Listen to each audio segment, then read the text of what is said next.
makagastos sila ng kasi bali ang gastos nila ng pera nila sa ekonomiya din nila. Mag-order sila sa mga US corporations, military industrial US corporations, mag-order sila na 500 million para sa pinakabagong military na kagamitan at ilalagay nila sa warehouse nila. Kasi yung katumbas na 500 million na luma, yung first in, first out, nandun na sa harap ng warehouse nila kasi yan pinakaluma ang nasa harap sa pintuan, yun ang pamimigay ngayon nila.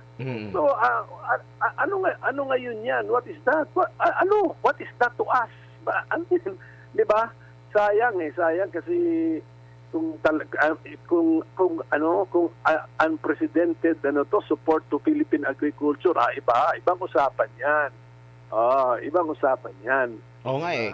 Kasi marami tayong ang taong bayan